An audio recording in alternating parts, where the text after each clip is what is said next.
Je suis Daniel, 32 ans. Le mois dernier, je me suis retrouvé assis à une table qui coûtait plus cher que ma première voiture. Pourquoi? Le dîner du 60e anniversaire de ma mère, à Bissimo, le restaurant le plus chic de la ville. Après 10 ans passés loin de la maison, à bâtir ma vie dans la technologie, j'étais revenu en espérant que les choses avaient changé. Elles ne l'avaient pas. Tandis que les jumelles de ma sœur, Jessica, se plaignaient de leur plat de pâtes à 65 $ resté intact, j'ai réalisé que certaines dynamiques familiales n'évoluent jamais. Ce qui s'est passé ensuite allait enfin briser un cycle d'inégalité qui durait depuis toujours. Avant de vous raconter ce qui s'est passé à ce dîner qui a tout changé, dites-moi d'où vous regardez. Appuyez sur le bouton « J'aime » et abonnez-vous si jamais vous avez dû tenir tête à des membres de votre famille qui vous tenaient pour acquis. En grandissant, il n'y avait que ma mère, ma sœur aînée Jessica, et moi, dans une petite maison de 3 chambres à la lisière d'un quartier convenable. Mon père est parti quand j'avais 4 ans, et mes souvenirs de lui ne sont que des fragments. Un rire profond, l'odeur d'huile de moteur, et le bruit de la porte d'entrée se refermant pour la dernière fois. Son départ a créé un vide dans notre famille, ce qui a d'une certaine manière déformé les dynamiques d'une façon que je ne comprendrai que bien plus tard. Dès la petite enfance, il était clair que Jessica occupait une place spéciale dans le cœur de ma mère. C'était peut-être parce qu'elle ressemblait tellement à mon père, les mêmes yeux noisettes, le même sourire fausseté, ou peut-être était-ce parce qu'elle était l'aînée. Quelle qu'en soit la raison, le favoritisme était indéniable, et constant tout au long de notre enfance. Lorsque Jessica avait besoin de nouveaux vêtements pour l'école, ma mère l'emmenait faire du shopping au centre commercial. Quand mes jeans devenaient trop petits, je trouvais un sac en plastique de Goodwill sur mon lit. Lorsque Jessica voulait rejoindre les Pom-Pom Girls, ma mère trouvait l'argent pour les uniformes et le camp. Quand je voulais rejoindre le club scientifique, on me disait de trouver un moyen de payer moi-même. Jessica est plus sensible, expliquait ma mère quand je remettais en question la différence de traitement. Elle a besoin de plus de soutien. Toi, tu es tellement indépendant, Daniel. Tu peux gérer les choses. Et c'est ce que j'ai fait, j'ai géré les choses. À 14 ans, je tondais des pelouses et déneigeais des allées pour acheter mes propres fournitures scolaires. À 16 ans, je travaillais 20 heures par semaine dans une épicerie locale tout en maintenant une moyenne de 4,0. Jessica, pendant ce temps, réussissait à peine ses cours et passait la plupart des week-ends à des fêtes que ma mère prétendait ignorer. L'université fut l'exemple le plus clair de la division entre nous. Je n'ai reçu exactement 0 $ pour mes études. J'ai exercé plusieurs emplois, j'ai postulé à toutes les bourses possibles, et j'ai obtenu mon diplôme avec des prêts étudiants qu'il m'a fallu 7 ans pour rembourser. Jessica, en revanche, a vu ses frais de scolarité payés dans une université privée, pour ensuite abandonner au bout de 3 semestres, lorsqu'elle a rencontré Thomas, son mari actuel. Thomas était issu d'une famille aisée, de la haute société avec un grand S. Sa famille possédait une chaîne de concessions automobiles dans 3 États, et il n'avait jamais connu un jour de soucis financiers de sa vie. Jessica a été éblouie par sa richesse, et moins d'1 an après leur rencontre, ils se sont mariés lors d'une cérémonie qui a coûté plus cher que la plupart des maisons. Pour ma mère, Thomas était le meilleur parti possible. Il représentait tout ce qu'elle avait désiré sans jamais l'atteindre, la sécurité financière, le statut social, et le genre de style de vie qu'elle n'avait vu que dans les magazines. Le fait que Thomas traitait les employés de service comme s'ils étaient inférieurs, ou qu'il faisait des commentaires désinvoltes à caractère raciste lors des réunions de famille, était apparemment sans importance. Il avait de l'argent, et dans le monde de ma mère, c'était ce qui comptait le plus. Pendant ce temps, je construisais ma propre réussite. Après avoir obtenu mon diplôme en informatique, j'ai décroché un emploi dans une start-up qui est finalement entrée en bourse. J'ai rapidement gravi les échelons. Reconnu à la fois pour mon expertise technique et ma capacité à gérer efficacement des équipes, j'ai vécu largement en dessous de mes moyens, j'ai investi avec prudence, et, à 30 ans, j'avais accumulé le genre de sécurité financière pour lequel la plupart des gens travaillent toute leur vie. Mais je n'ai jamais fait étalage de mon succès. En partie parce que ce n'était pas mon genre, et en partie parce que je savais que ma famille me verrait immédiatement comme une ressource plutôt que comme une personne. Jessica et Thomas ont eu des jumelles à 26 ans, Lily et Zoé. Les filles étaient mignonnes, intelligentes, et complètement gâtées. Dès la naissance, on leur donnait tout ce qu'elles désignaient du doigt. Voulait-elle le dernier iPhone? C'était fait. Des vêtements de marque pour l'école primaire? Bien sûr. Des fêtes d'anniversaire extravagantes avec des promenades à poney et des photographes professionnels? Absolument nécessaire. J'ai essayé d'être un bon oncle malgré le fait de vivre à l'autre bout du pays. J'envoyais des cadeaux d'anniversaire et de Noël attentionnés, des livres sur la science et l'espace, des kits de bricolage, des abonnements à des musées. J'essayais de faire des appels vidéo avec elle quand je le pouvais, mais Jessica trouvait toujours un moyen de miner ma relation avec ses filles. Oncle Daniel est trop occupé par son travail sur ordinateur pour venir nous voir, disait-elle à portée de voix pendant nos appels. Ou alors elle oubliait de faire écrire des cartes de remerciement aux filles pour les cadeaux que j'envoyais, tout en s'assurant qu'elles écrivaient des cartes élaborées pour les cadeaux des parents de Thomas. Ma mère pensait, comme on pouvait s'y attendre, que Jessica était la meilleure mère du monde. Elle est tellement dévouée à ses filles, me disait-elle lors de nos appels téléphoniques mensuels. Elles sont si bien élevées et polies. Jessica les élève vraiment bien. Cela, malgré le fait que chaque fois que je les voyais, les jumelles étaient scotchées à leur tablette, interrompant les conversations des adultes, et faisant des crises quand elles n'obtenaient pas ce qu'elles voulaient. Mais aux yeux de ma mère, Jessica ne pouvait rien faire de mal, et par extension, son éducation était au-dessus de tout reproche. Lorsque ma mère a eu 59 ans, elle a eu un petit problème de santé. Rien de grave, mais suffisant pour me faire reconsidérer ma distance avec la famille. Malgré notre histoire compliquée, elle restait ma mère. Après mûre réflexion, j'ai décidé de revenir dans ma ville natale, achetant une maison modeste mais confortable à environ 15 minutes de chez elle. Je me suis dit que c'était pour être plus proche en cas d'urgence médicale.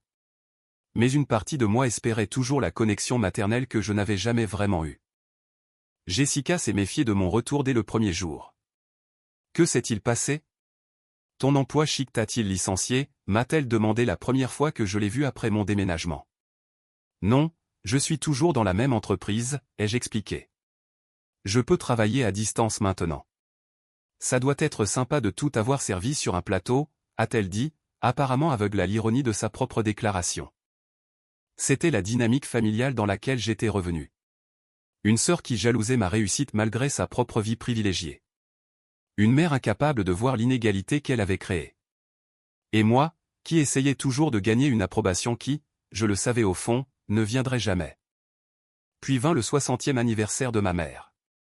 Et le dîner qui allait finalement me forcer à confronter les schémas qui définissaient notre famille depuis des décennies. À l'approche du 60e anniversaire de ma mère, j'y ai vu une occasion d'essayer une fois de plus de renouer avec ma famille.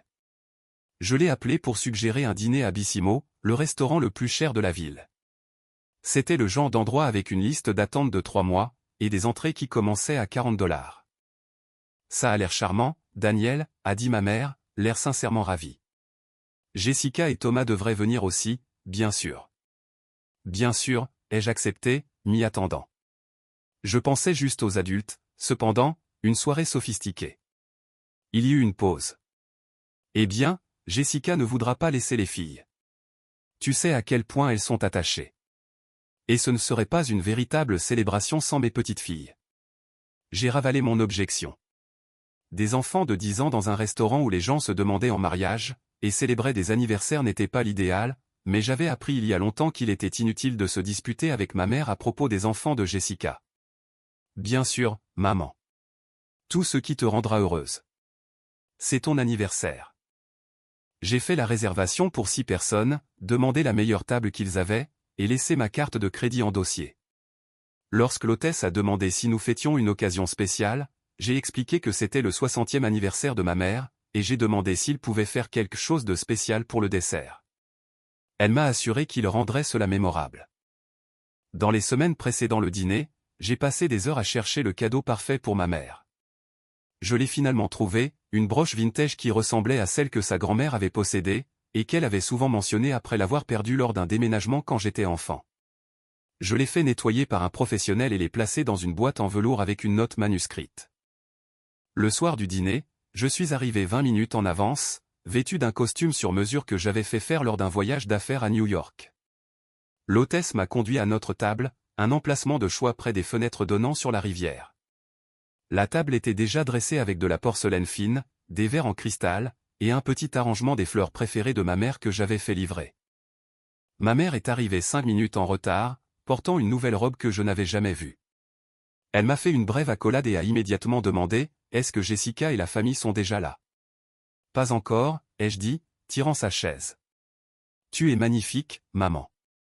Joyeux anniversaire. Merci, mon chéri. Jessica m'a aidé à choisir cette robe. Elle a tellement bon goût. J'ai hoché la tête et lui ai tendu la petite boîte cadeau emballée. Je t'ai acheté quelque chose. J'espère que ça te plaira. Elle l'a prise avec un sourire distrait. C'est gentil. Je l'ouvrirai plus tard, quand tout le monde sera là. Nous sommes restés dans un silence gênant pendant plusieurs minutes. J'ai tenté une conversation sur son jardin, son club de lecture, ma nouvelle maison, tout pour combler le vide. Mais ses réponses étaient superficielles, ses yeux constamment rivés sur l'entrée du restaurant. Finalement, 35 minutes après l'heure de notre réservation, Jessica, Thomas, et les jumelles sont arrivés dans un tourbillon de bruit et de mouvement. Jessica portait ce qui semblait être une nouvelle robe de marque, tandis que Thomas était vêtu d'un blazer décontracté qui paraissait, d'une manière ou d'une autre, plus cher que mon costume. Les jumelles, Lily et Zoé, portaient des tenues assorties qui semblaient beaucoup trop formelles pour des enfants de leur âge. Désolée d'être en retard, maman, a dit Jessica, se penchant pour embrasser notre mère sur la joue. Les filles n'arrivaient pas à se décider sur ce qu'elles allaient porter. Et puis Thomas a eu un appel de travail. Ce n'est rien, ma chérie. Vous êtes là maintenant. Ma mère s'est levée pour l'embrasser, son visage s'illuminant d'une manière qu'il n'avait pas fait quand j'étais arrivé. Thomas m'a fait un signe de tête négligent. Daniel, toujours dans l'informatique? Le développement de logiciels? Oui, ai-je répondu, tendant la main, qu'il a serrée d'une poignée molle, celle de quelqu'un qui n'a jamais eu à faire ses preuves. Bien, bien. Quelqu'un doit bien faire le support technique, n'est-ce pas? Il a ri de sa propre blague. J'ai tourné mon attention vers mes nièces. Salut Lily. Salut Zoé. C'est bon de vous revoir toutes les deux. Les filles ont à peine levé les yeux des iPads qu'elles avaient apportés, le volume assez fort pour que les convives des tables voisines jettent déjà des regards agacés. Les filles, dites bonjour à votre oncle, a lancé Jessica, sans grande conviction. Salut, ont-elles marmonné à l'unisson, les yeux toujours fixés sur leurs écrans. Alors que tout le monde s'installait, j'ai remarqué que ma mère s'était positionnée entre Jessica et les jumelles, avec Thomas de l'autre côté de Jessica. Cela me laissait seul de l'autre côté de la table, physiquement séparé de l'unité familiale qu'il formait. Alors, maman a ouvert son cadeau de ma part ce matin, a annoncé Jessica, touchant le bras de notre mère. Montre-lui, maman. Ma mère a relevé sa manche pour révéler un fin bracelet en or avec un petit pendentif en diamant. N'est-il pas magnifique? Jessica et Thomas l'ont eu dans cette bijouterie en ville. Il est ravissant, ai-je dit sincèrement. J'ai jeté un coup d'œil au cadeau que j'avais apporté, toujours posé, non ouvert, à côté de son assiette. Elle a suivi mon regard, mais n'a fait aucun mouvement pour l'ouvrir. Le serveur s'est approché pour prendre nos commandes de boissons. Ma mère et Jessica ont toutes deux commandé du vin blanc. Thomas a demandé « votre bourbon le plus cher ». Sec. Et j'ai demandé de l'eau. Lorsque le serveur a demandé des boissons pour les enfants, Jessica a agité la main. Elles prendront juste de l'eau. Elles n'aiment pas les sodas sophistiqués de toute façon. J'ai remarqué que les deux filles levaient les yeux à cela, leurs expressions suggérant que ce n'était pas vrai, mais elles sont restées silencieuses. Pendant que nous examinions nos menus, Lily et Zoé continuaient à jouer sur leur iPad, les sons de ping et de carillon créant une distraction constante. Un couple âgé à la table voisine fronçait ouvertement les sourcils maintenant. Peut-être que les filles pourraient utiliser des écouteurs, ai-je suggéré doucement.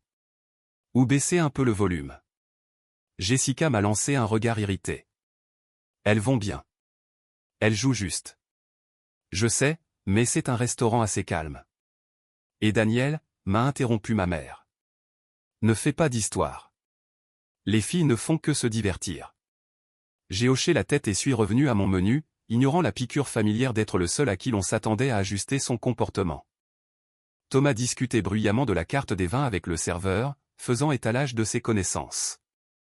Nous allons prendre une bouteille de Château Margaux pour la table, a-t-il déclaré, en désignant l'une des options les plus chères, affichée à $300.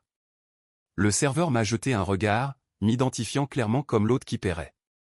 J'ai fait un petit signe de tête, même si je calculais déjà le coût croissant de la soirée dans ma tête. Ma mère rayonnait en regardant Thomas. Tu connais toujours les meilleurs vins. C'est un don, a-t-il répondu avec une fausse modestie. En parlant de don, Daniel, que fais-tu exactement dans cette entreprise de technologie encore? Quelque chose avec des sites web? Avant que je puisse répondre, ma mère a sauté dans la conversation. Daniel fait quelque chose avec les ordinateurs. Mais laissez-moi vous raconter ce que Zoé a fait lors de son récital de piano la semaine dernière. Elle était absolument brillante. Et juste comme ça, toute chance que j'ai eu de partager ma récente promotion au poste de directeur principal de l'ingénierie, un rôle qui me mettait en charge d'une équipe de 100 personnes et d'un budget de plusieurs millions de dollars, s'était envolé. Elle a été remplacée par un compte rendu détaillé de ma nièce jouant Brille, Brille, petite étoile à deux mains. Je suis resté assis silencieusement, regardant ma famille me rendre une fois de plus invisible, me demandant pourquoi j'avais pensé que cette fois serait différente. Le serveur est revenu avec le vin que Thomas avait sélectionné, et a effectué le rituel de présentation formelle. Thomas a fait tournoyer, senti, et goûté avec des mouvements exagérés avant de le déclarer acceptable, bien que je doutais qu'il puisse faire la différence entre cette bouteille à $300 et quelque chose qui coûterait un dixième de ce prix. Alors que le serveur versait du vin pour les adultes, sauf moi avec mon eau, il a demandé si nous étions prêts à commander. Je vais prendre le filet mignon. Saignant, a annoncé Thomas sans consulter le menu à nouveau. Jessica a étudié ses options attentivement. Le risotto au homard semble incroyable. Prends ce que tu veux, ma chérie, a encouragé ma mère. C'est Daniel qui paie. Elle a dit cela sans me regarder, comme si mon portefeuille était une entité distincte de ma personne. Je vais prendre le confit de canard, a décidé ma mère, fermant son menu de manière définitive. Quand ce fut mon tour, j'ai commencé à dire « le saumon à l'air ». Maman, ne devrais-tu pas essayer la côte de bœuf, a interrompu Jessica. Tu dis toujours que tu adores une bonne côte de bœuf. Ma mère a immédiatement reconsidéré. Tu as raison, Jessica. Je vais changer pour la côte de bœuf. Le serveur a hoché la tête et a fait l'ajustement sans commentaire, puis s'est tourné vers les jumelles. Et pour les jeunes dames? Jessica n'a pas consulté ses filles. Elles prendront toutes les deux les pâtes à la truffe. Et pouvez-vous apporter du parmesan supplémentaire à part? J'ai jeté un coup d'œil au menu à nouveau. Les pâtes à la truffe coûtaient $65 l'assiette. Et, à voir les expressions ennuyées sur le visage de mes nièces, je doutais qu'elles sachent même ce qu'était une truffe. Es-tu sûr qu'elles vont manger ça? Ai-je demandé avec prudence.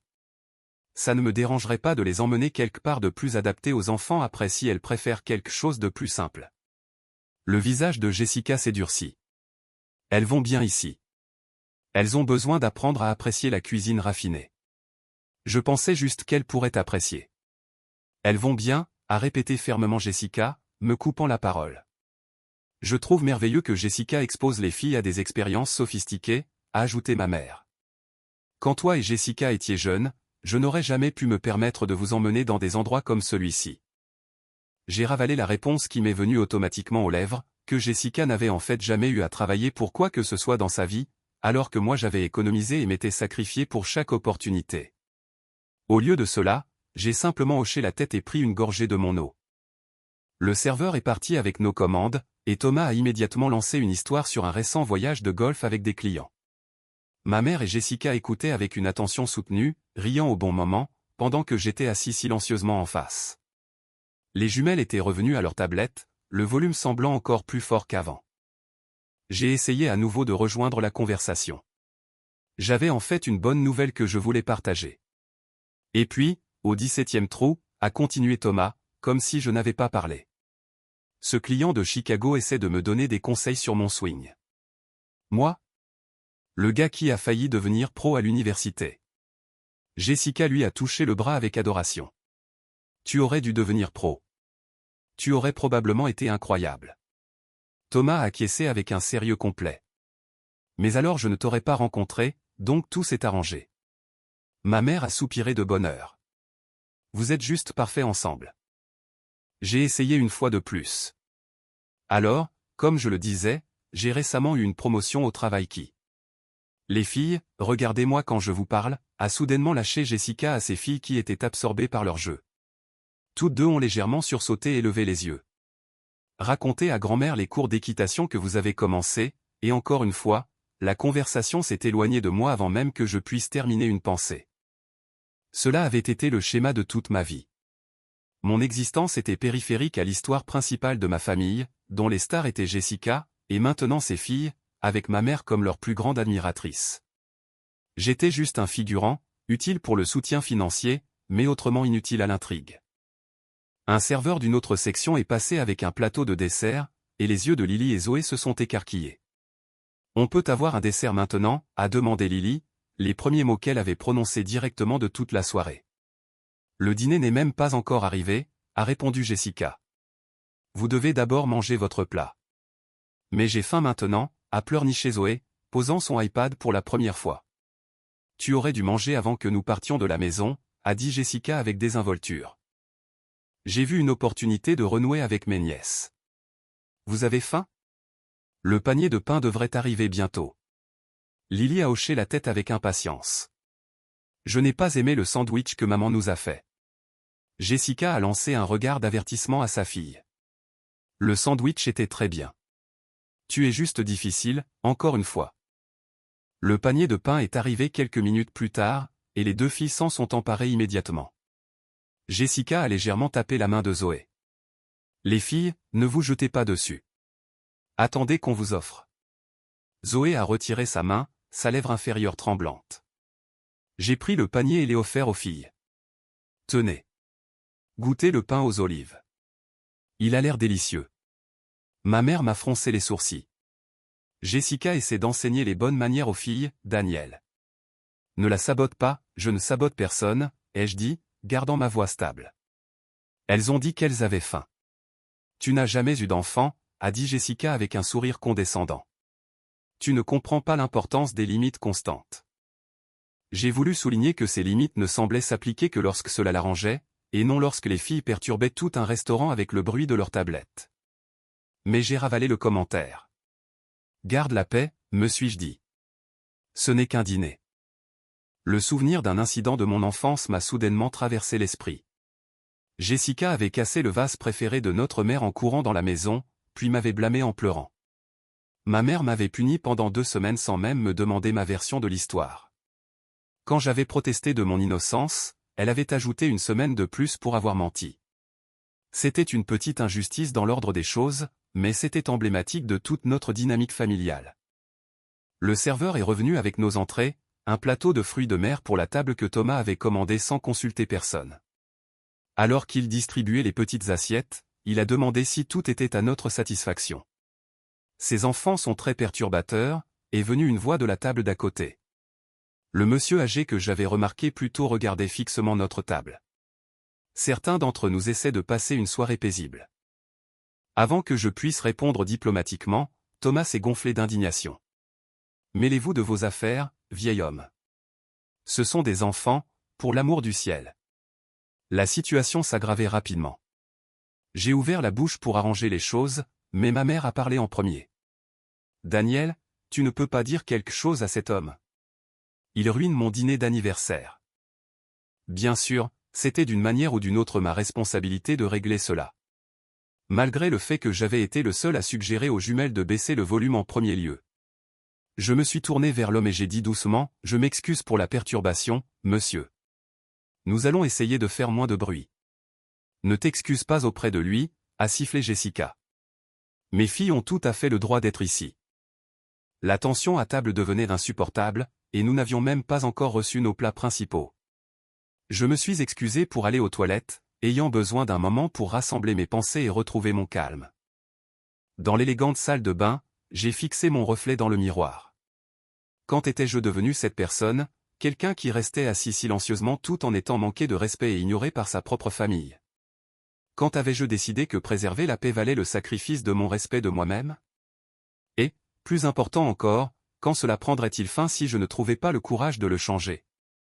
J'ai éclaboussé mon visage d'eau froide et j'ai pris une profonde inspiration. Il était peut-être temps d'arrêter de jouer le rôle qui m'avait été attribué dans ce drame familial. Il était peut-être temps de réécrire le script. Avec cette pensée, je suis retourné à la table où nos plats principaux venaient d'être servis, et où le prochain acte de la longue dysfonction familiale allait se dérouler. Je suis retourné à la table pour constater que nos plats principaux étaient servis avec une mise en scène théâtrale. Le serveur présentait chaque plat avec une description détaillée de sa préparation, bien que personne à ma table, sauf moi, ne semblait écouter. Ma mère et Jessica étaient absorbées par une conversation sur le divorce d'une voisine, tandis que Thomas consultait ses emails sur son téléphone. Les jumelles avaient momentanément abandonné leur iPad pour fixer la nourriture élaborée placée devant elles. Mon saumon semblait parfait. Peau croustillante, mi-cuit à l'intérieur, avec une délicate croûte d'herbe. J'ai pris une bouchée, et c'était en effet excellent, le genre de repas qui justifiait le prix exorbitant. Thomas a coupé son steak avec une force excessive, comme s'il affirmait sa domination sur une vache morte. Ma mère et Jessica ont délicatement goûté leur plat, émettant des bruits d'appréciation. Les jumelles, cependant, étaient moins impressionnées par leur pâte à 65 $. Ça a l'air dégoûtant, a annoncé Lily, piquant un copeau de truffes noires avec sa fourchette.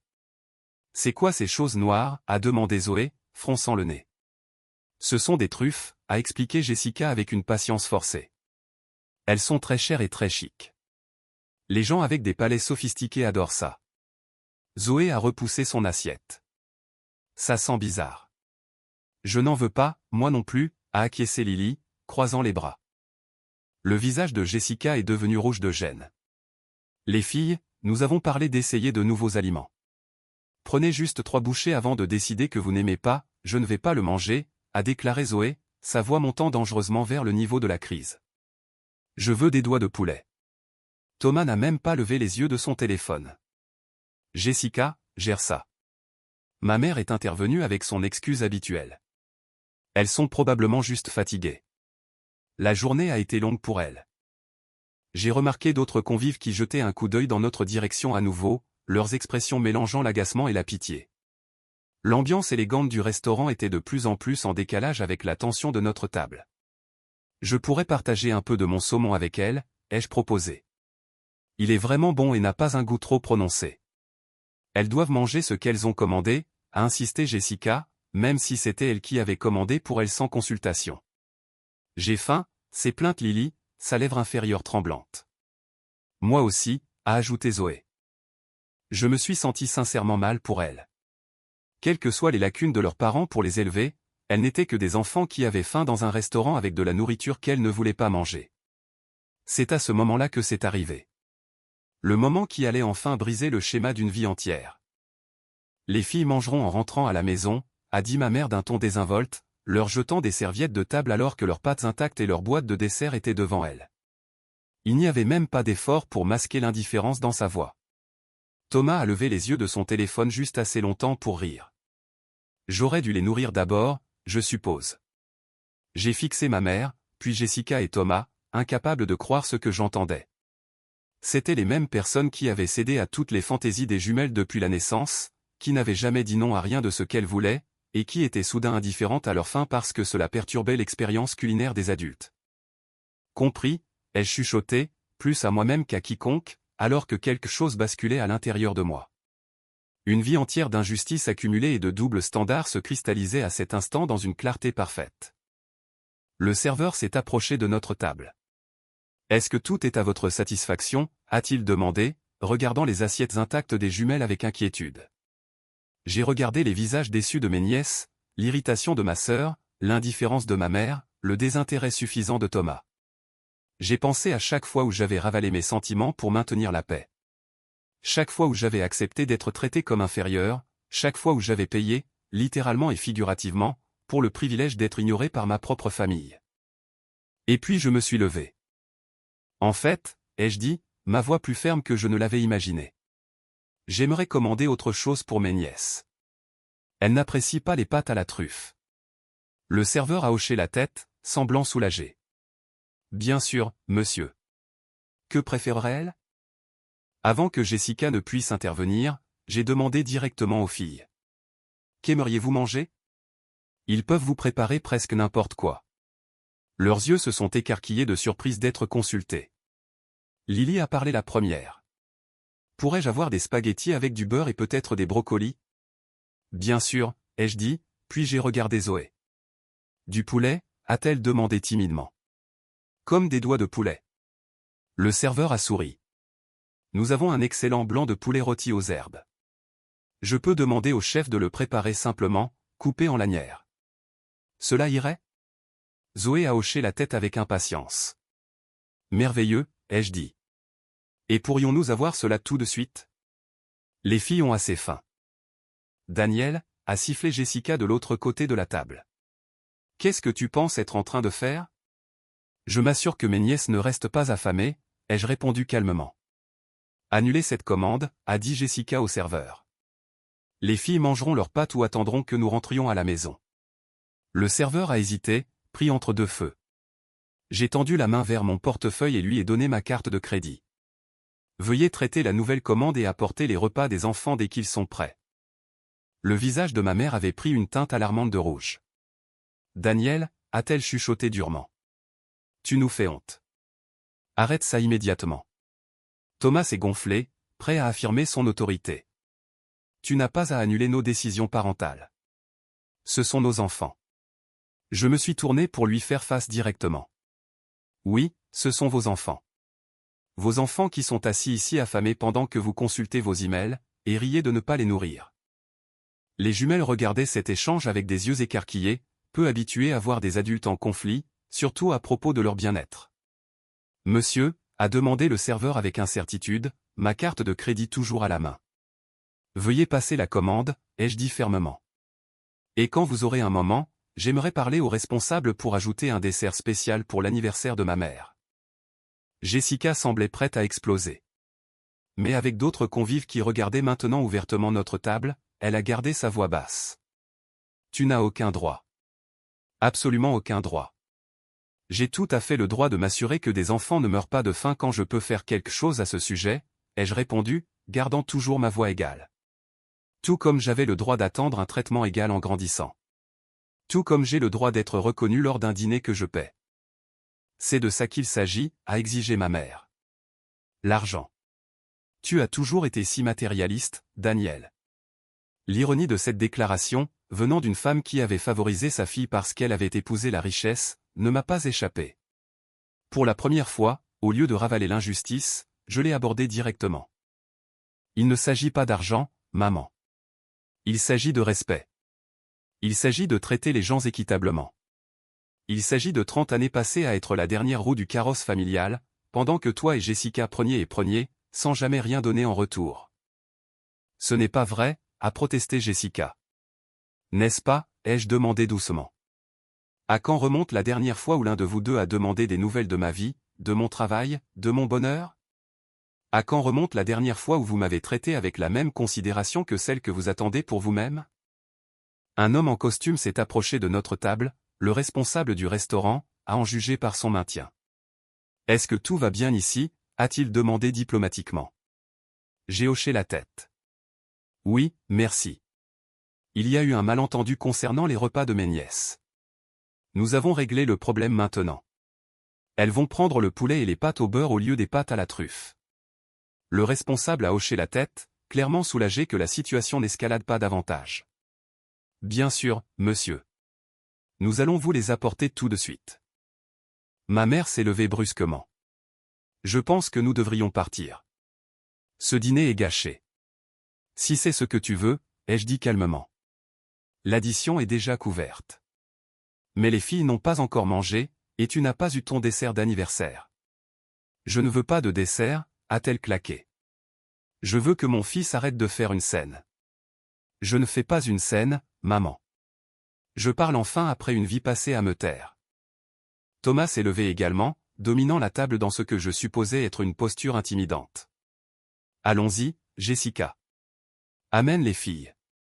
Lily a regardé son verre d'eau à moitié plein, puis moi. Mais oncle Daniel nous a commandé de la nourriture. Et j'ai toujours faim, a ajouté Zoé doucement. Jessica était prise dans une position impossible de son propre fait, partir et admettre qu'elle était prête à ramener ses enfants affamés à la maison pour prouver un point, ou rester et concéder que j'avais eu raison d'intervenir. Bien, a-t-elle dit à travers ses dents serrées. Nous allons attendre leur nourriture. Mais cette conversation n'est pas terminée, Daniel. Non, ai-je acquiescé alors que tout le monde se rassoyait lentement. Je ne pense pas qu'elle le soit. Le silence qui s'est abattu sur notre table était plus lourd que tout ce dont je pouvais me souvenir. Mais pour la première fois de ma vie, j'ai senti le poids de l'obligation familiale se lever de mes épaules, remplacé par la sensation inhabituelle mais bienvenue de défendre ce qui était juste, même si cela signifiait perturber la fiction soignée de l'harmonie familiale que nous avions maintenue si longtemps. Lorsque le serveur est revenu quelques minutes plus tard avec des assiettes simples de nourriture pour les jumelles, leurs visages se sont illuminés. « Merci, oncle Daniel » a dit Lily, prenant sa fourchette.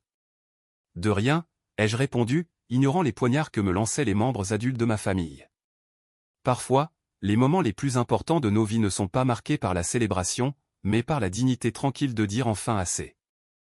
Les jumelles ont mangé leur nouveau repas avec un plaisir évident, inconscientes de l'atmosphère chargée autour d'elles. Ma mère piquait sa côte de bœuf avec une force inutile. Jessica poussait la nourriture dans son assiette sans manger. Thomas a vidé son bourbon et a fait signe pour un autre. J'ai continué à manger mon saumon, déterminé à ne pas laisser la tension gâcher un excellent repas. Le responsable du restaurant s'est approché à nouveau, cette fois avec un petit gâteau orné d'une seule bougie. « Je crois comprendre que nous célébrons un anniversaire spécial » a-t-il dit avec tact, le plaçant devant ma mère. Offert par la maison. L'expression de ma mère était un mélange complexe d'émotions, la colère contre moi luttant contre son désir d'être célébrée. « Merci » a-t-elle réussi à dire. « Joyeux anniversaire, maman » ai-je dit sincèrement. Elle n'a pas répondu, se contentant de hocher la tête sèchement au responsable. Une fois qu'il fut parti, Jessica s'est penchée vers moi, sa voix basse mais intense.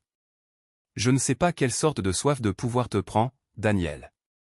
Mais saper nos décisions parentales en public est complètement inacceptable. » Je ne sapais pas votre rôle parental, ai-je répondu calmement. Je nourrissais des enfants affamés. Il y a une différence. Tu n'avais pas le droit, a-t-elle commencé. Mais je l'ai coupé. Parlons de droit, Jessica. As-tu le droit de me traiter comme un distributeur automatique sur pattes tout en m'excluant de chaque conversation? Est-ce que maman a le droit de rejeter tout ce que je dis tout en se pendant à chaque mot de Thomas et toi? Est-ce que Thomas a le droit de faire des commentaires condescendants sur ma carrière alors que ma prime annuelle est probablement plus élevée que ce qu'il gagne en un an? Le visage de Thomas s'est assombri. Maintenant, attends une minute. Non, attendez, ai-je dit. Ma voix était toujours contrôlée mais ferme. Pendant 32 ans, j'ai attendu d'être traité avec le même respect et la même considération qui semble venir automatiquement à tous les autres membres de cette famille. Et j'ai fini d'attendre. Ma mère a posé sa fourchette avec un bruit métallique. C'est de ça qu'il s'agit, cet étalage enfantin? Tu es jaloux de ta sœur? Je l'ai regardé directement. Il ne s'agit pas de jalousie, maman. Il s'agit d'équité. Il s'agit de reconnaître que tu nous as traités différemment toute notre vie, et à quel point cela m'a blessé. C'est ridicule, a-t-elle ricané. Je vous ai toujours traités tous les deux exactement de la même manière. Je n'ai pas pu m'empêcher de rire. Un son court et incrédule. Maman, tu as payé l'université de Jessica, mais pas la mienne. Tu gardes les jumelles chaque fois que Jessica le demande. Mais quand j'ai eu besoin que tu me conduises à l'hôpital pour une opération il y a 3 ans, tu étais trop occupé parce que Jessica avait une journée au spa prévue. Tu appelles Jessica 3 fois par semaine, mais tu ne me parles que lorsque je t'appelle. Comment tout cela peut-il être exactement la même chose? Ma mère a eu la décence d'être momentanément mal à l'aise, mais Jessica a sauté dans la conversation. C'est différent. J'avais besoin d'aide pour l'université. J'ai besoin d'aide avec les filles. Tu as toujours été si indépendant. J'étais indépendant parce que je devais l'être, ai-je dit. Personne n'allait faire les choses pour moi comme ils l'ont fait pour toi. Personne n'allait rendre mon chemin plus facile. Pauvre Daniel, a dit Jessica sarcastiquement. Tellement réussi et pourtant si incompris. Oui, j'ai réussi, ai-je reconnu. Mais ce succès est venu malgré les dynamiques familiales, et non grâce à elle. Et ma réussite ne signifie pas que l'inégalité ne blesse pas. Thomas, qui avait été inhabituellement silencieux, a finalement parlé. Écoute, tout cela est très touchant, mais c'est de l'histoire ancienne. Quel est ton but? J'ai regardé chacun d'eux à tour de rôle. Mon but est que je ne suis plus disposé à être le paillasson familial.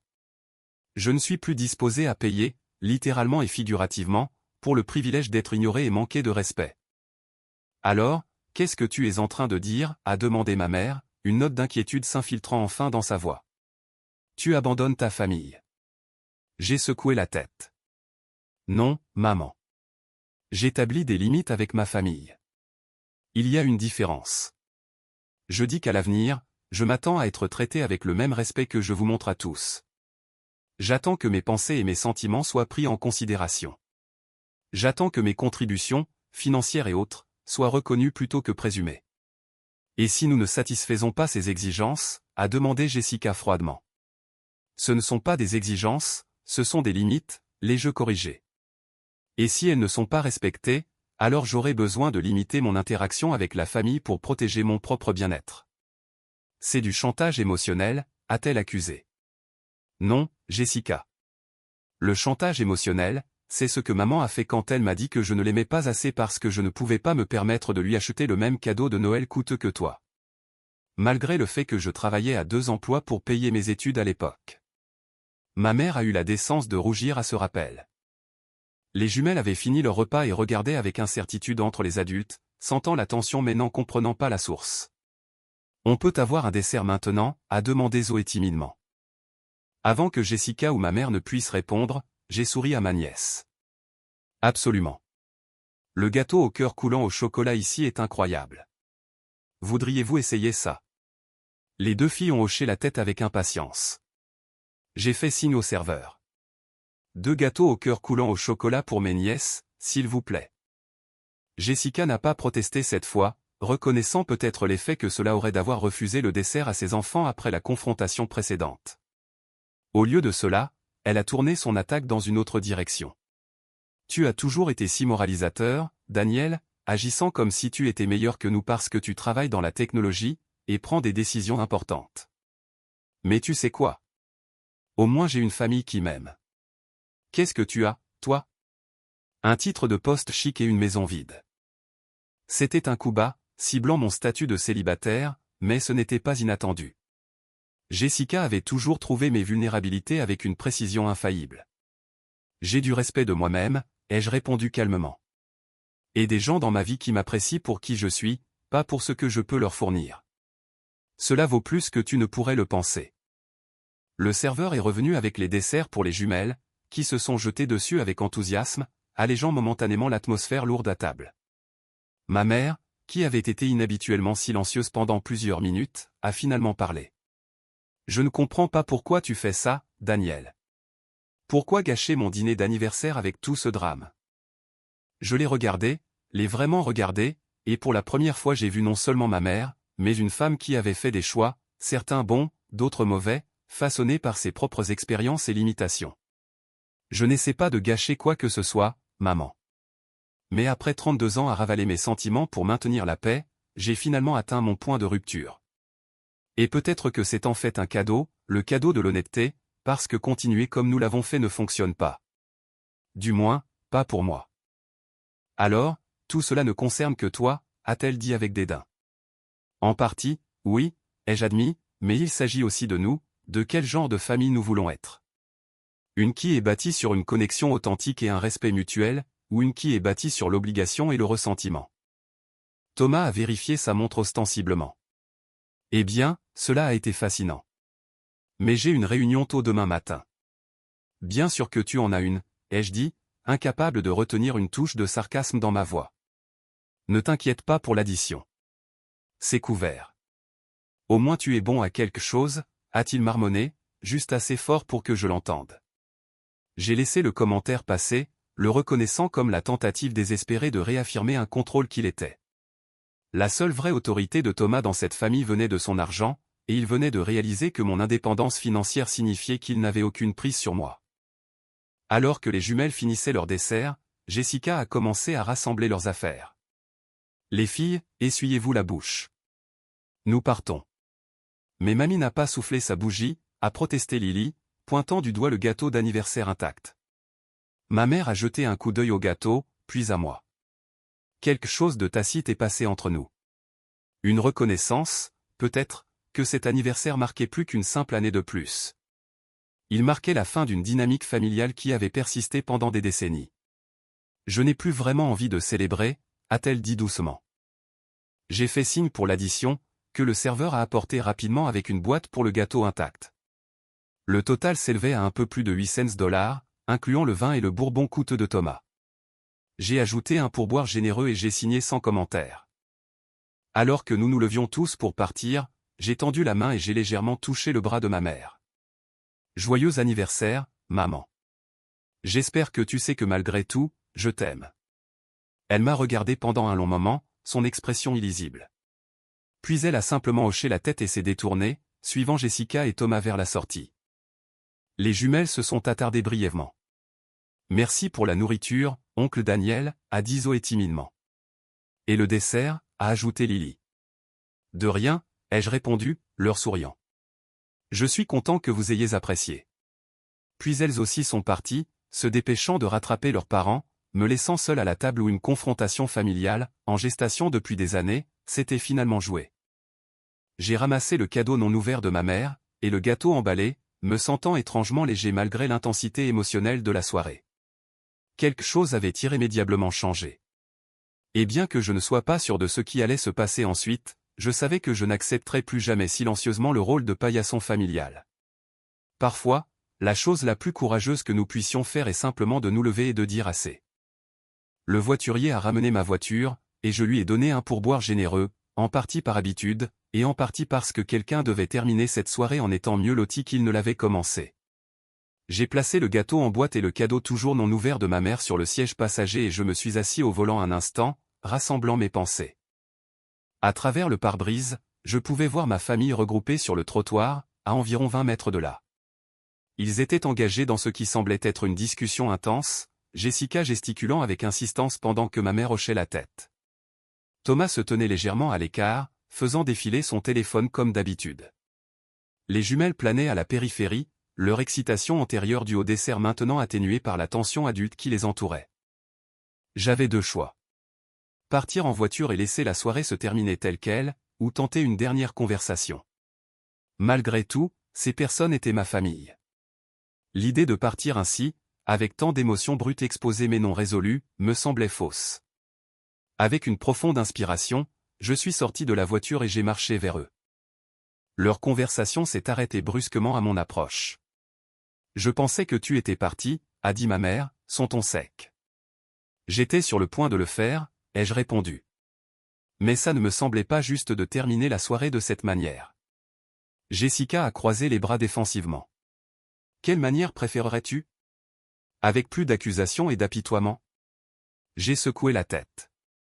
Non. Avec de la clarté sur la direction à prendre à partir de maintenant. C'est facile, a interrompu Thomas, levant enfin les yeux de son téléphone.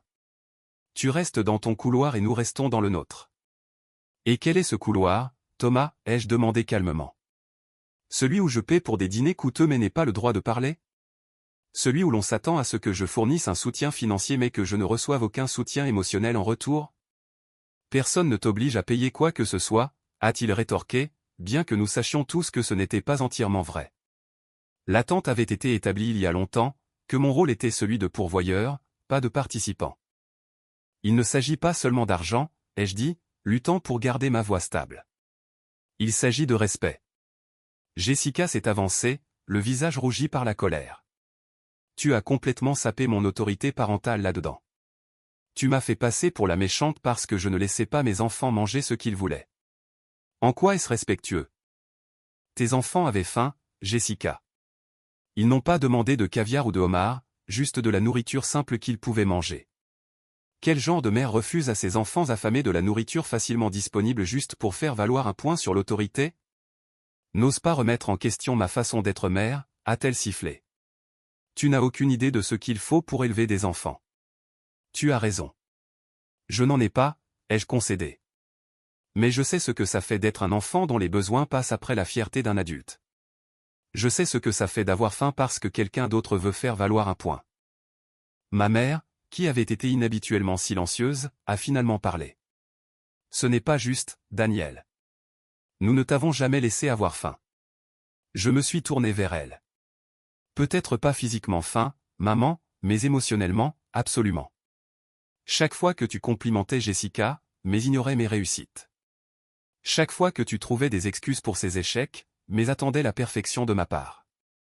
Chaque fois que tu lui donnais ce qu'elle n'avait pas gagné, mais me faisais travailler pour ce qui aurait dû être donné librement. Ton amour et ton soutien. Je vous ai toujours aimés tous les deux également, a-t-elle insisté. bien que ses yeux n'aient pas tout à fait rencontré les miens. L'amour n'est pas seulement un sentiment, maman. Ce sont des actions, des choix. Et tes choix ont constamment favorisé Jessica par rapport à moi, d'aussi loin que je me souvienne. Les jumelles s'étaient éloignées de quelques pas, prétendant être fascinées par une jardinière décorative, mais je pouvais dire qu'elles écoutaient chaque mot. Jessica l'a remarqué aussi. Les filles, allez attendre près de la voiture, a-t-elle ordonné. Une fois qu'elles se furent éloignées à contre-cœur, elle s'est tournée vers moi. Tu sais quel est ton problème, Daniel? Tu ne supportes pas que malgré tout ton argent et ton succès, tu sois toujours seul. Pas de femme, pas d'enfant, juste ton travail chic et ta grande maison vide. Alors tu essaies d'acheter l'affection de mes enfants pour combler le vide de ta triste petite vie. C'était une déclaration délibérément cruelle, conçue pour me blesser là où j'étais le plus vulnérable. Dans le passé, j'aurais pu absorber le coup silencieusement, le laissant s'ajouter au tissu cicatriciel interne que j'avais accumulé au fil des années d'attaques similaires. Mais quelque chose avait changé ce soir. Ce n'est pas ce qui se passe, Jessica. Et je pense que tu le sais, ai-je dit doucement. J'aime Lily et Zoé parce que ce sont mes nièces, pas parce que j'essaie de combler un vide. Et oui, je suis célibataire, mais cela ne rend pas ma vie triste ou vide. J'ai des amis qui m'apprécient. J'ai un travail qui m'épanouit. Et surtout, j'ai le respect de moi-même pour m'éloigner des relations qui diminuent plutôt qu'elles n'améliorent ma vie. Thomas s'est avancé, s'insérant physiquement entre Jessica et moi. Je pense que nous en avons terminé ici. Et juste pour que ce soit clair, après la petite performance de ce soir, tu peux oublier de voir les filles de sitôt. J'ai regardé au-delà de lui vers l'endroit où mes nièces se tenaient près de leur voiture, nous observant avec des expressions inquiètes. Est-ce vraiment ce qui est le mieux pour elles? Couper leur relation avec leur oncle parce que la fierté de leurs parents a été blessée. Ne prétends pas que ça concerne les filles, a-t-il ricané. Il s'agit de toi qui essaies de jouer les héros. J'ai secoué la tête. Non, Thomas. Il s'agit de moi qui me défends enfin après une vie entière passée à être traité comme inférieur. Et si une partie de cela signifie m'assurer que mes nièces savent qu'elles ont un oncle qui se soucie d'elles, qui s'assurera qu'elles ne meurent pas de faim même quand c'est gênant pour les adultes autour d'elles, alors oui, je jouerai volontiers ce rôle. Ma mère, qui avait regardé cet échange avec une expression pincée, est finalement intervenue. Ça suffit, vous deux. C'est toujours mon anniversaire et je ne veux pas qu'il soit complètement gâché par cette absurdité. Je me suis tourné vers elle, sentant une vague soudaine d'épuisement. Des décennies de travail émotionnel, à ravaler la douleur et à trouver des excuses pour être traité comme la dernière roue du carrosse, avaient fait des ravages. Tu as raison, maman. C'est ton anniversaire, et je voulais sincèrement qu'il soit spécial. C'est pourquoi j'ai fait la réservation. Pourquoi j'ai arrangé les fleurs. Pourquoi j'ai trouvé un cadeau qui, je pensais, aurait de l'importance pour toi. J'ai désigné son cadeau toujours non ouvert, visible à travers la fenêtre de ma voiture. Mais je ne peux plus faire ça. Je ne peux pas faire semblant que ça ne fait pas mal quand tu me traites comme si je n'avais pas d'importance. Pendant un bref instant, quelque chose a vacillé sur le visage de ma mère. Reconnaissance peut-être, ou regret. Mais elle a été rapidement remplacée par la colère défensive que je connaissais mieux. Si c'est ce que tu ressens, il vaut peut-être mieux que nous prenions un peu de temps à part, a-t-elle dit sèchement. Peut-être que oui, ai-je acquiescé, ressentant un étrange mélange de tristesse et de soulagement. Je t'aime, maman. Je t'aimerai toujours, mais j'ai besoin de m'aimer moi-même aussi. Et cela signifie ne pas accepter un traitement qui me diminue. Jessica a émis un son moqueur. Tellement dramatique. Il faut toujours que tu fasses en sorte que tout tourne autour de toi. J'ai regardé ma sœur, l'ai vraiment regardée, et j'ai vu non pas la personne confiante et supérieure qu'elle projetait, mais quelqu'un de profondément peu sûr d'elle, quelqu'un qui avait besoin de diminuer les autres pour se sentir adéquate elle-même. À ce moment-là, j'ai ressenti une vague de compassion surprenante pour elle. J'espère qu'un jour nous pourrons avoir une relation basée sur le respect mutuel, Jessica. Je l'espère vraiment. En attendant, je vous souhaite, à toi et à ta famille, tout le meilleur. Sans attendre de réponse, je me suis retourné et j'ai marché vers ma voiture. Alors que j'ouvrais la portière, j'ai entendu le bruit de petits pieds derrière moi. Oncle Daniel. Je me suis retourné pour trouver Lily debout là, légèrement essoufflée d'avoir couru.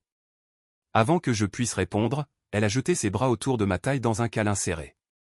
Merci pour le gâteau, a-t-elle chuchoté. Et pour t'être assuré que nous dînions. Je l'ai serré contre moi, faisant attention à ne pas la laisser voir l'humidité soudaine dans mes yeux. De rien, ma puce. C'est à ça que servent les oncles. Lily, reviens ici tout de suite, la voix aiguë de Jessica a coupé le moment. Lily s'est retirée à contre-cœur. Je dois y aller. Je sais, ai-je dit, m'accroupissant à sa hauteur. Mais souviens-toi, tu peux toujours m'appeler si tu as besoin de quoi que ce soit, absolument n'importe quoi. Elle a hoché la tête solennellement, puis s'est retournée et a couru vers ses parents qui attendaient. J'ai regardé pendant qu'ils chargeaient les jumelles dans leur SUV de luxe et s'éloignaient sans un regard en arrière. Ma mère est restée sur le trottoir, une silhouette solitaire sous l'éclairage élégant du portique du restaurant. Nos yeux se sont croisés brièvement à travers le parking, et j'ai levé ma main pour un petit signe de la main. Après un moment d'hésitation, elle a retourné le geste, une reconnaissance minimale, mais plus que ce à quoi je m'étais attendu. Puis elle aussi s'est détournée, marchant vers sa voiture avec la posture légèrement voûtée qui était devenue plus prononcée ces dernières années, un rappel physique du passage du temps que la confrontation de ce soir avait mis en lumière. Je suis monté dans ma voiture et je suis resté assis un instant dans l'obscurité tranquille, exhalant profondément alors que les événements de la soirée me submergeaient. Le dîner m'avait coûté $800, et possiblement ma relation avec ma famille. Alors que je démarrais le moteur et sortais du parking, je n'étais pas sûr si j'avais tout perdu, ou si je m'étais enfin trouvé. Conduisant à travers les rues familières vers ma maison vide, un sentiment inattendu de paix s'est installé sur moi. Pour la première fois de ma vie, j'avais dit ma vérité sans excuse ni compromis. Quoi qu'il arrive ensuite, je l'affronterai en tant que personne qui avait trouvé le courage de se défendre, d'exiger le respect qu'il méritait. Certains prix valent la peine d'être payés, et certaines pertes sont en réalité des gains déguisés. En me garant dans mon allée, j'ai réalisé que la confrontation de ce soir m'avait donné quelque chose qu'aucune approbation familiale n'aurait jamais pu m'apporter. La connaissance que j'étais enfin libéré du besoin de la chercher. 3 mois se sont écoulés dans un étrange silence suspendu. Aucun appel de ma mère, aucun message de Jessica, aucune invitation à des réunions de famille. La broche vintage que j'avais si soigneusement sélectionnée pour l'anniversaire de ma mère est restée dans sa boîte en velours sur ma cheminée, un rappel tangible d'une relation en suspens. Au début, le silence était assourdissant. Je me retrouvais à tendre la main vers mon téléphone pour appeler ma mère, une habitude de toute une vie de chercher la réconciliation n'étant pas facilement brisée. Mais à chaque fois, je me suis arrêté, me souvenant du regard sur son visage dans le parking du restaurant. Pas de la colère ou de la blessure, mais quelque chose de plus troublant, l'indifférence. La première semaine a été la plus difficile. Je remettais constamment en question mes actions. Avais-je été trop dur, trop égoïste, trop dramatique, comme Jessica l'avait accusé? J'ai rejoué la conversation du dîner dans mon esprit, l'examinant sous tous les angles, cherchant le point où j'aurais pu diriger les choses différemment. Mais à mesure que les jours se transformaient en semaines, quelque chose d'inattendu s'est produit. Le brouillard de l'obligation familiale a commencé à se lever, révélant un paysage de possibilités que je n'avais jamais complètement vu auparavant. Sans la fatigue constante des relations à sens unique, je me suis retrouvé avec de l'énergie émotionnelle à investir ailleurs. J'ai rejoint un groupe de randonnée locale et j'ai découvert la paix méditative des sentiers de montagne à l'aube. J'ai accepté des invitations à dîner de collègues que j'avais précédemment tenus à distance, trouvant une connexion inattendue dans des intérêts partagés au-delà du travail.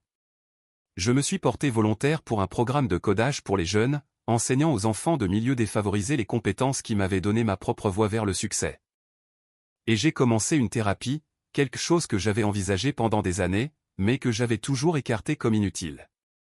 La docteure Patrice, une femme compatissante avec des aperçus aiguisés, m'a aidé à comprendre que les schémas dans ma famille n'étaient pas ma faute, mais qu'ils n'étaient pas non plus mon fardeau à réparer.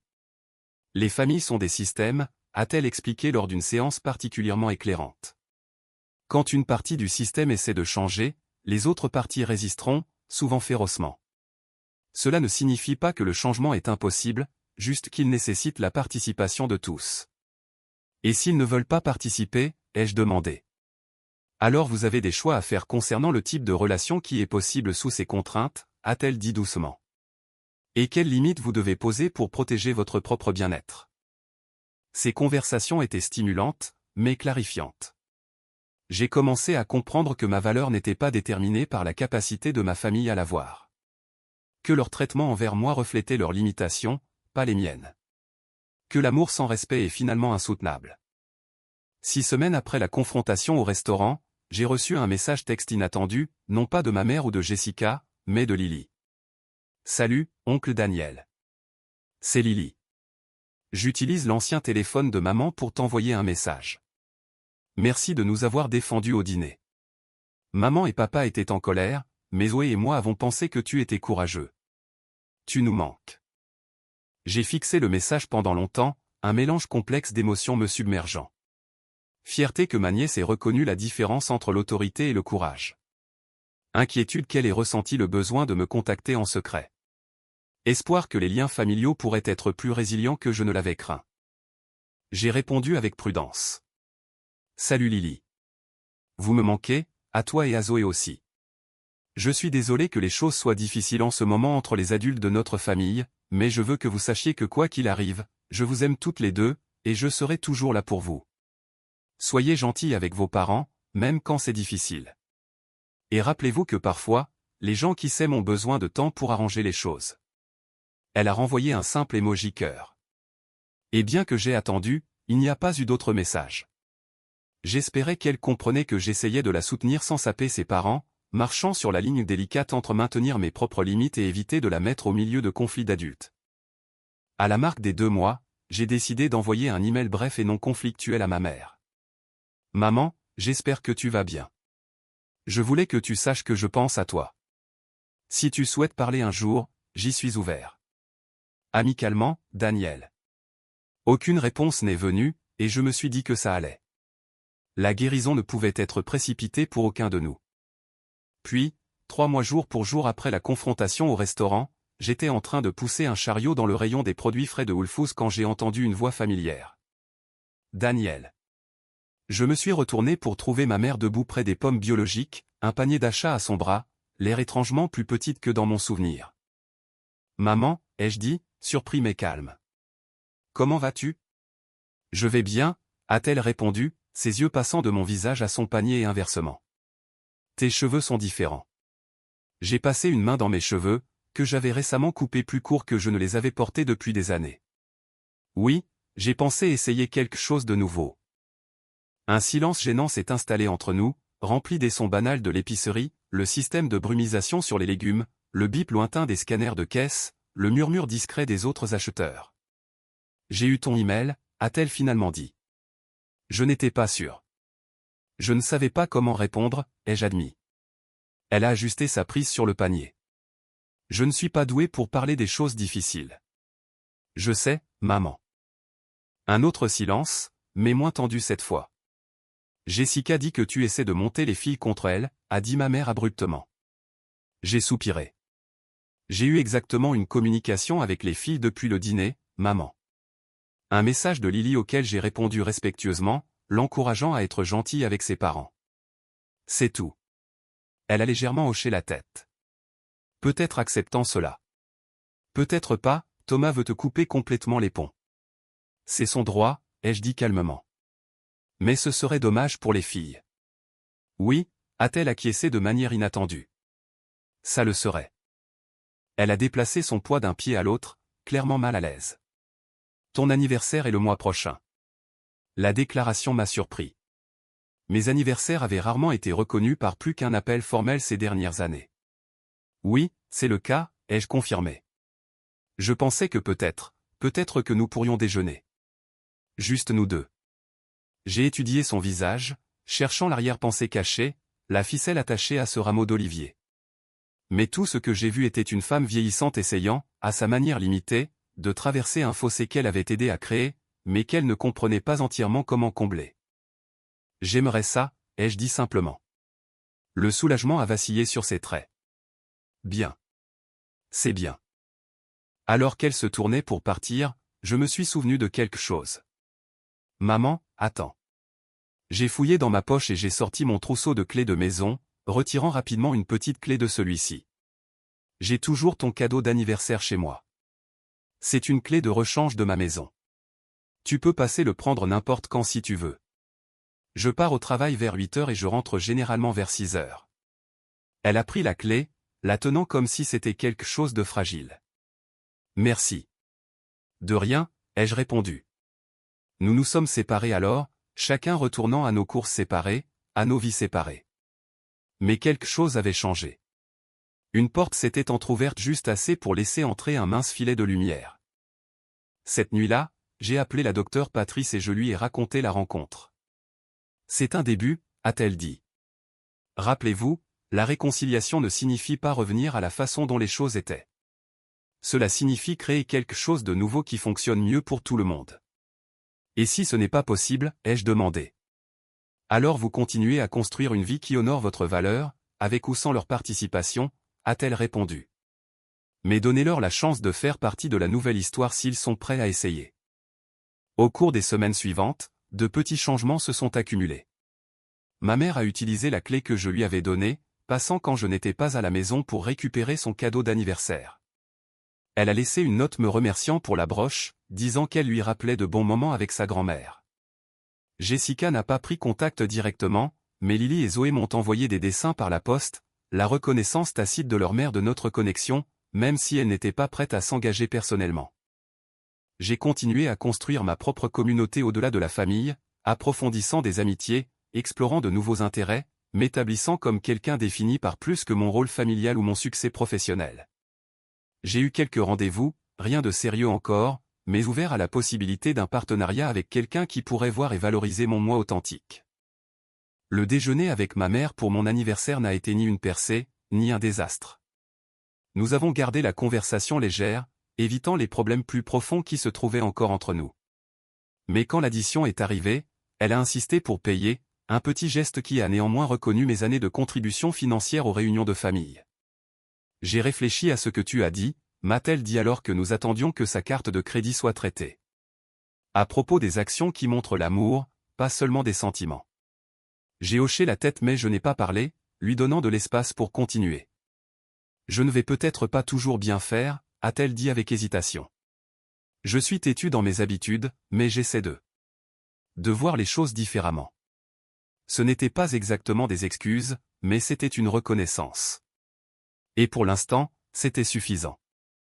La vraie guérison, j'ai appris, n'est pas linéaire. Elle vient par à-coups, en petits moments de reconnaissance et en pas timide vers le changement. Certains jours, je ressens toujours la piqûre des vieilles blessures. D'autres jours, je suis étonné du chemin parcouru. Ce qui s'est passé à ce dîner d'anniversaire il y a 3 mois n'a pas instantanément transformé ma famille, mais cela m'a transformé. Cela m'a appris que se défendre n'est pas égoïste. C'est nécessaire. Que les relations saines exigent un respect mutuel et des limites. Que parfois, la chose la plus courageuse que vous puissiez faire est simplement de dire « cela ne fonctionne pas pour moi ». Je ne sais pas ce que l'avenir réserve à ma relation avec ma mère et ma sœur. Nous sommes en territoire inconnu maintenant. Nous trouvons lentement notre chemin vers quelque chose qui pourrait être plus sain, ou qui pourrait simplement être plus limité. Dans les deux cas, je suis en paix avec ma partie de l'histoire. La partie où j'ai finalement trouvé le courage d'arrêter d'accepter moins que ce que je méritais. Parfois, les familles se brisent et se reforment en quelque chose de différent, mais de plus fort. Parfois, les fissures restent, un rappel visible de ce qui s'est passé, mais ne menaçant plus les fondations.